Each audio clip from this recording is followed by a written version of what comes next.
Welcome to this week's edition of the Weekly Travel Alert. I'm Steve Glenn. I'm Paul Glenn. Hey, Paul, every week we get to come on and we get to talk about travel. What's more fun than talking travel? Maybe football. Travel in itself. Yeah, you travel. know, we get to talk about it, but a lot of what we get to talk about is what we get to do, which is one of the joys in life. Oh, travel, we're blessed because we're in an industry that people love. Mm-hmm. They love to talk about, they love to dream about. And we get to help people make their dreams come true, which there aren't many professions that in life that allow you to do that. No, yeah. And so you and I, how many years we've been in the saddle here now? We're going into 40. Number 40, Executive Travel. You can find us online at executivetravel.com. We also have one of the easiest phone numbers, 402-435-8888. And Executive Travel sponsors this Weekly Travel Alert. Now we're on... How many of these podcasts have we put together? Oh, I'm guessing we're probably in upper 60s, maybe around 70 at this point. Yeah. Hashtag Snurdly built us a new website. We got a new one, yeah. ExecutiveTravel.com. How cool is it? Thank him for all his work on that. And so we're so excited to launch that. And with that, I want to cover this week's Weekly Travel Alert. This week's Weekly Traveler reads, big changes coming to business class. Airlines find new ways to nickel and dime travelers. Now, Paul, when you're buying a business class ticket to Europe, what are you going to spend on average, a range? Oh, right now, somewhere between $3,000 and $4,000, maybe, if you're finding a good deal. But on average, you're going to be up in the $6,000, $7,000, $8,000. Absolutely. I mean, especially depending on the season. It's not uncommon.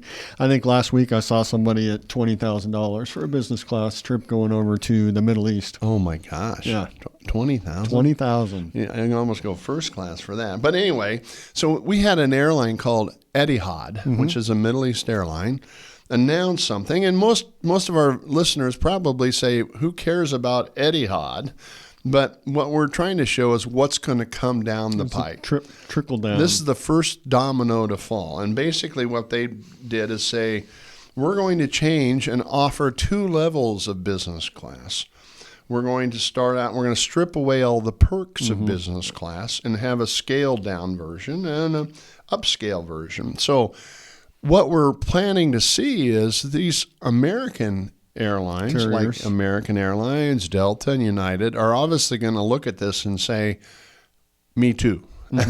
And so this whole Weekly Travel Alert's basically focused on what's coming down the pike with business class that you'll need to be prepared for. And I think it'll be interesting because I think the expectations of the American traveler that is flying business class, if you don't get the perks and you're not able to buy up the perks as it's going to lay out in the future, what's really the value? I mean, you do get the lay flat seat, but there will be many people, especially say maybe coming back from Europe don't need where that. You're flying with if so you don't need it. So, I hope there's potentially some backlash to the airlines regarding some of this, and maybe if the U.S. carriers do go down the same path as Etihad, then maybe the dollar will speak. The second headline in this week's edition of the Weekly Traveler reads, Basic Economy has now moved to business class. So, Paul, if you look at things in the big picture, you're basically seeing all the things that when they put in Basic Economy, they got rid of seat assignments. They got rid of checked bags. They got rid of all these perks. Etihad is firing this shot that I think basically is a stripped down version of business class that's going to take away all those perks. Now here's the domino effect: is United and Delta and American will quickly follow and offer bare bones business class to capture price-sensitive buyers while charging a premium. So there's going to be a basic business and real business. And so now you want to be careful that you're getting the real deal. You're getting what you want. Yeah. So here are the four key areas that I think, Paul, are going to be affected by this basic business class. Okay. Lounge access. They're not going to, on this cheap end of the business class, they're not going to give you that Polaris lounge access or that business class, international business class lounge.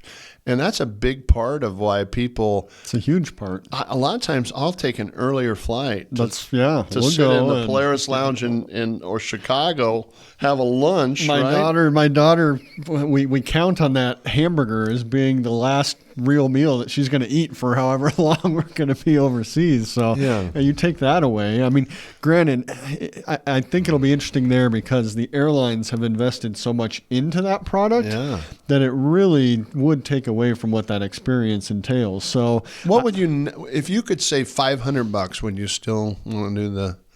Or see, I think what they're going to figure out is what the value is. What the value prop is. That $100, $200, $500. It'll be interesting to see where the price is and how status plays into this. You know, if somebody's a gold on United, will they then get some of these perks without having to pay? You know, that's so much ties into the airline status that I'm certain at some level that's going to play a big part into this. And the second item that I have is seat selection. Now, I love to have my seat. On a Polaris flight on United, I like 11L. Okay. It's outside, and the seat goes. My feet go in, so I'm not stuck with my feet out in the towards the aisle. Yep. Yeah, but I like to have a window. Yep. I don't like to have the two middle seats. Don't want the middle seats. No. So, that's a value to me. And it's funny because they always like the business class up front, and they don't like the Being like back 11. So I usually can get it. Well, the other thing is a lot of times, maybe boarding, you're boarding and they'll have two doors, but getting off, a lot of times you're leaving out the second door anyway. So that actually gets you off. I'm first one up. The last three first one flights up. I've been the first one up. So with that, the third item that I think are going to change are the changes in cancellations. Ticket changes are allowed for a fee, but cancellations are strictly prohibited. So basically, these would be non-refundable. Thousands of dollars. Yeah, and with no flexibility. You can't take that risk. No. And so with that alone, that would have to be $1,000 difference or something. Oh, yeah. And number 4 are other fare options. To enjoy business class benefits, like lounge access, free seat selection, travelers must upgrade to this business comfort or business deluxe fare. So people are going to have to be very cautious and say, one of these gets all the perks, one of them is bare bones and has cancellation fees. So ladies and gentlemen, we are worried that this is going to add confusion in the marketplace. Now, like basic economy, don't many of our corporate customers turn that feature off so they don't even offer it to their travelers? No, it just doesn't make sense in the corporate realm because of the lack of flexibility. And, we have, I think on average, 20% of tickets that get issued through us have some sort of a change after the fact. So, if you took that and you lost out on 1 out of every 5 tickets because there was no flexibility and no refundability, then it doesn't take a whole lot for that to add up. So, yeah, it really doesn't make sense. I'm sure at some level, especially with the U.S. carriers, this will tie into corporate air agreements, maybe agency level agreements. So there's a lot that as it comes into the states and we see how it plays out, that we'll have to see how it shakes out. All right, here are my predictions. Okay. Sometime in 2026, the early part of 2026, all the major U.S. airlines, it's going to be like dominoes, like it always happens. Let's see. I'm going to predict that United does it first. That would be my guess. And then maybe but they'll probably American. Be secretive. United likes to be secretive. Yeah, they'll put it online somewhere, right? Yeah, they're not. United is not synonymous with transparency. No. Okay, and then probably American, and then probably Delta last. I guess that's going to be the dominoes. So you have to look at. They won't call it basic business because that's viewed as too cheap, probably like basic economy. So they'll probably rename their regular business class to deluxe business, and then or normal maybe there will be Polaris and there will just be business when it comes to like United. So Polaris is the all-inclusive of the Polaris Club and all that, and then you get the basic business. That's a great thing. Which is that you just get the seat and the rest of it plays out however these rules lay out when it all comes together.